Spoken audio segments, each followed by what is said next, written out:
Now, very good morning, class 11th. Now, today's topic is very important, projectile motion. बहुत ही important topic है आपका ये, और theory की क्लास 11th में इससे क्वेश्चन जरूर आएंगे और कंपटीशन में भी बहुत क्वेश्चन आते हैं। प्रोजेक्टाइल मोशन क्या है?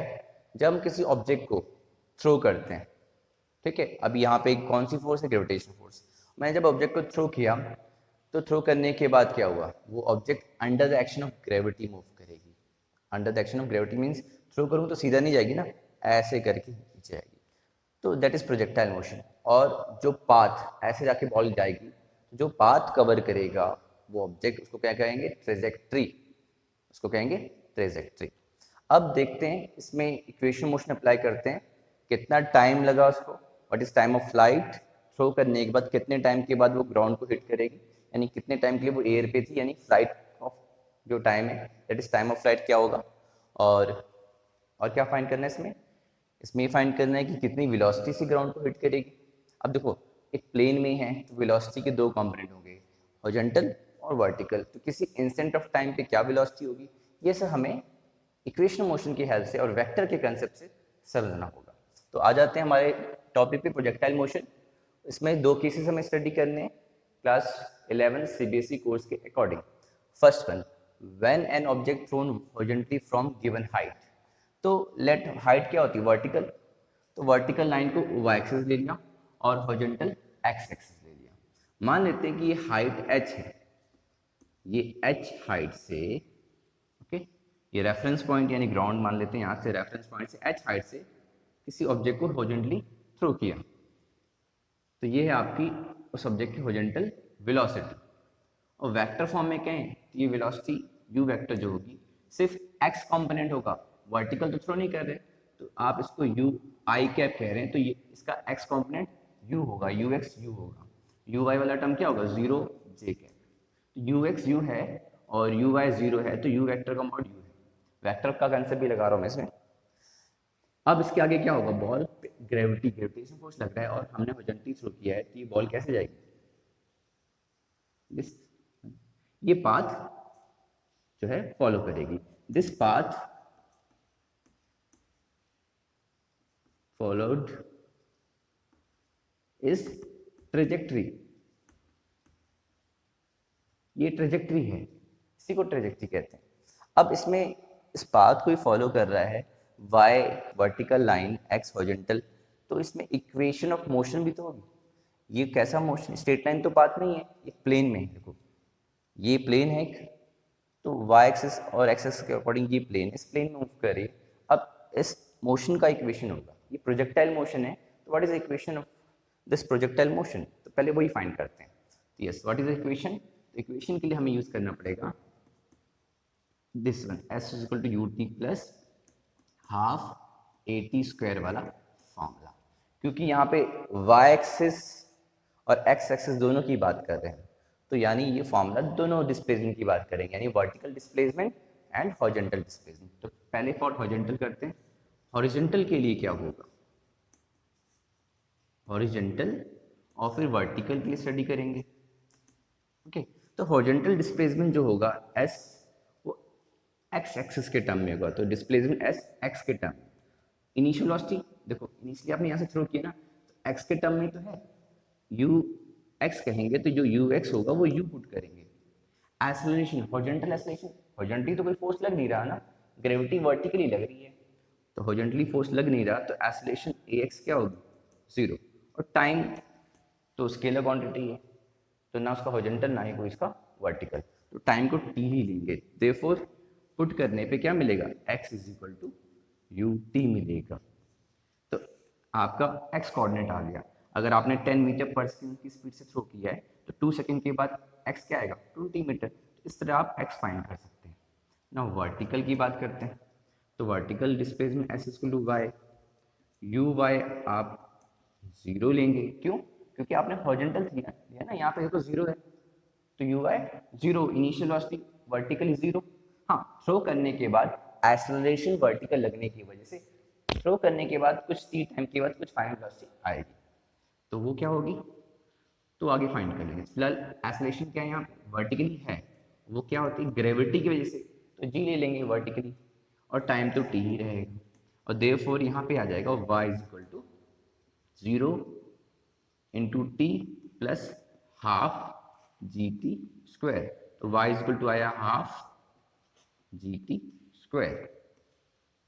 अब g पता है आपको 10 मीटर पर स्क्वायर, t पता है, t दिया होगा कि 1 सेकेंड 2 सेकेंड, तो आप y निकाल सकते हो, तो x निकाल सकते हो, y निकाल सकते हो पर्टिकुलर टाइम t के लिए। तो ये आ गया ना, इक्वेशन ऑफ मोशन y और x के टर्म में होता है। तो क्या करते हैं, यहाँ से t निकालते हैं, यहाँ से t क्या आएगा x बाई यू, और यहाँ उठा करके इसमें पुट कर देते हैं, इसमें पुट कर देते हैं, तो हमें क्या मिलेगा, पुट करने पे हमें क्या मिलेगा, y is equal to half ji t की जगह x अपॉन यू का होल स्क्वायर, तो y is equal to half g x square upon u square. इसको थोड़ा सिंप्लीफाई करके और लिखते हैं, तो y is equal to g upon 2u square x square, that is the equation of projectile motion. यही आपकी इक्वेशन ऑफ प्रोजेक्टाइल मोशन है क्लास। तो क्लियर हो गया, ये आपको दिख रहा है डायग्राम, कौन सा फॉर्मूला लगा इक्वेशन मोशन का, S equal you t plus half a t square, horizontally apply किया, वर्टिकली अप्लाई किया, यहाँ से टी निकाल के यहाँ पुट कर दिया, और हमें फाइनली इक्वेशन मोशन मिली, y की पावर 1 है और x की पावर 2 है। तो जब y की पावर 1 हो और x की पावर 1 हो तो स्ट्रेट लाइन होता है, लेकिन यहाँ पे x की पावर 2 है, तो ये पैराबोलिक पाथ है, क्योंकि y proportional to x square, क्योंकि ये दोनों टर्म कांस्टेंट हो गए, तो hence it is parabolic. Okay, क्या है, हेंस इट इज पैराबोलिक। तो ये आपका पैराबोलिक पाथ है, क्योंकि आप देख सकते हो y proportional to x square है, ये पैराबोलिक पाथ है। तो अगर कहीं ऐसा प्रूव हो जाए कि y proportional to x square, ये प्रूव हो जाता है कि ये पैराबोलिक पाथ है। इसके बाद हम स्टडी करेंगे कि टाइम ऑफ फ्लाइट क्या है। ओके, अब हम फाइंड करना है, टाइम ऑफ फ्लाइट फाइंड करना है कि कितने टाइम में आपकी ये बॉल जो इस हाइट से थ्रो की थी, h हाइट से, वो ग्राउंड को हिट करेगी। तो now next topic, next point, इसी टॉपिक का नेक्स्ट पॉइंट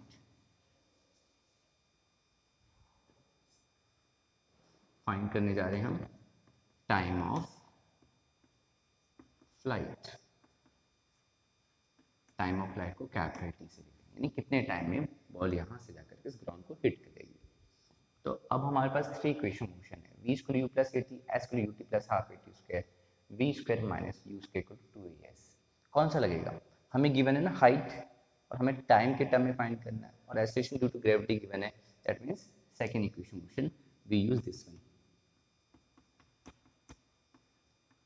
अब बात आती है, यहाँ पे एक मोशन प्लेन है, दैट मीन्स या तो एक्स एक्सिस के अकॉर्डिंग हमें इसको स्टडी करना है, या तो वाई एक्सिस के अकॉर्डिंग, क्योंकि हमें हाइट गिवन है, वर्टिकल क्या है, वाई एक्सिस के अकॉर्डिंग, तो हमें यहाँ पे वर्टिकल कंपोनेंट पुट करना पड़ेगा, यानी put s equal to height, height इतना डिस्प्लेसमेंट होगा ना हाइट के टर्म में, इससे यहाँ से यहाँ पहुंची, तो वर्टिकल डिस्प्लेसमेंट कितना हुआ हाइट के टर्म में। इनिशियली वर्टिकल ले रहे तो वर्टिकल इनिशियल वेलोसिटी 0 है, एक्सेलरेशन ड्यू टू ग्रेविटी है, और टाइम को क्या लेना है, तब टाइम यहाँ से यहाँ तक का कितना हो जाएगा, टाइम ऑफ फ्लाइट होगा। तो therefore H is equal to 0 into two T 0 हो जाएगा, हाफ जी टी स्क्वायर आएगा। ओके, तो यहाँ से आपका T square is equal to 2h upon G आएगा, और we get T is equal to under root में 2h upon ji. That means इस फॉर्मूले से क्लियर है कि टाइम ऑफ फ्लाइट इस वेलोसिटी पे डिपेंड नहीं कर रही है, टाइम ऑफ फ्लाइट डिपेंड किस पे कर रही है, हाइट पे और जी पे, यानी कि सेम हाइट से दो बॉल को ऐसे थ्रो किया, लेकिन वेलोसिटी अलग अलग, इसको 30 से इसको 10 से, दोनों ही साथ में ग्राउंड को हिट करेंगी। सेम हाइट से हॉरिजॉन्टली थ्रो किया, ओके, सेम हाइट से हॉरिजॉन्टली थ्रो किया, डिफरेंट स्पीड से, तो स्पीड पे डिपेंड ही नहीं कर रही, हाइट सेम है, जी तो सेम रहता है, तो टाइम दोनों का सेम होगा। Okay, now next second,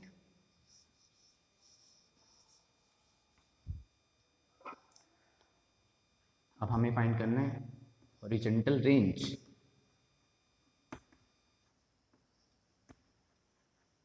horizontal range को पास, हॉरिजॉन्टल रेंज मतलब थ्रो करने के बाद कितनी दूर जाके गिरा।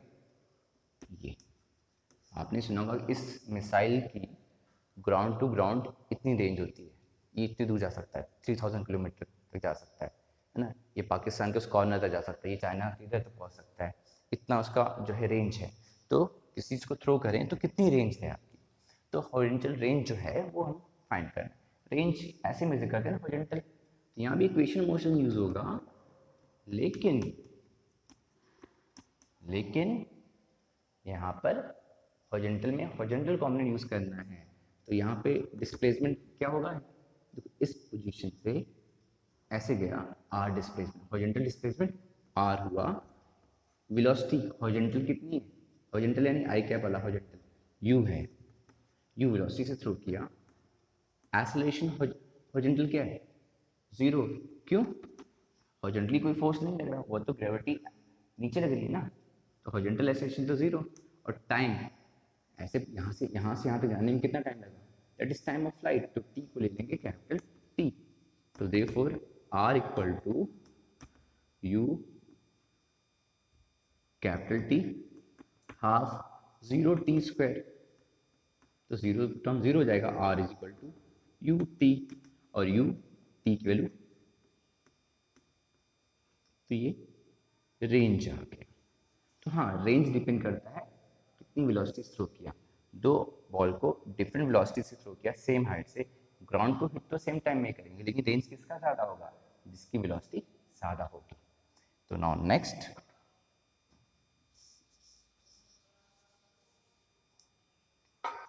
है थर्ड वन, सी,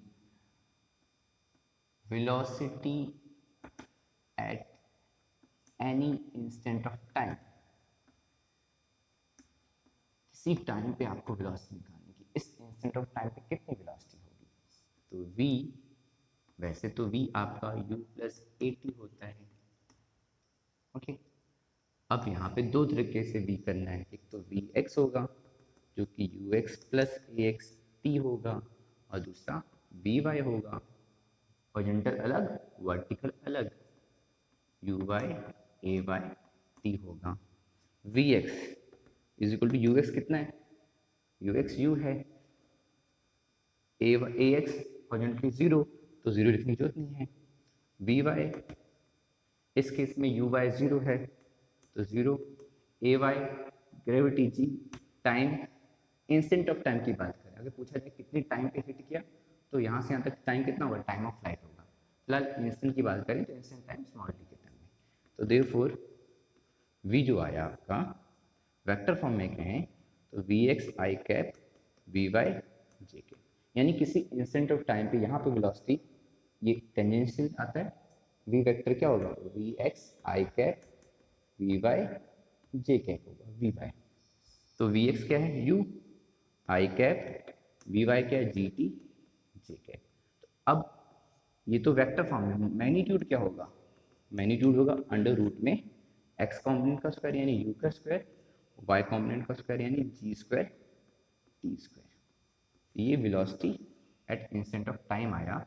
और अगर आपसे पूछा जाए एट व्हाट वेलोसिटी, किस वेलोसिटी के साथ उसने ग्राउंड को हिट किया, तो वो कैसे करेंगे, तो v इज इक्वल टू आएगा u square g square, time of flight का स्क्वायर कर देंगे, जिस वेलोसिटी से ग्राउंड को हिट करेगा, तो ये आ जाएगा टी स्क्वायर, टी होता है रूट में 2h अपॉन जी, तो टी स्क्वायर क्या होगा 2h अपॉन जी, एक जी से जी कैंसिल हो जाएगा, तो v is equal to U square 2gh, इतनी वेलोसिटी से, है ना, इतनी वेलोसिटी से ये बॉल जब यहाँ से थ्रो किया जाएगा तो इतनी वेलोसिटी से ये ग्राउंड को हिट करेगा। तो ये कंसेप्ट था प्रोजेक्टाइल मोशन के पहले का केस, फर्स्ट केस जब ऑब्जेक्ट को हॉरिजॉन्टली थ्रो किया था। पहली चीज़ equation motion, equation of trajectory जिसे कहेंगे, इक्वेशन ऑफ ट्रेजेक्टरी आपने फाइंड की यूजिंग द इक्वेशन मोशन, फिर आपने टाइम ऑफ फ्लाइट फाइंड किया, फिर आपने हॉरिजॉन्टल रेंज फाइंड किया, फिर किसी इंस्टेंट ऑफ टाइम पे क्या वेलोसिटी होगी, और फिर आपने फाइंड किया कि कितनी वेलोसिटी से ग्राउंड को हिट करेगा। ओके, तो बहुत इंपॉर्टेंट टॉपिक है, आप जितना रिवाइज कर सके इस वीडियो को वो आपके लिए उतना ही बेनिफिट होगा।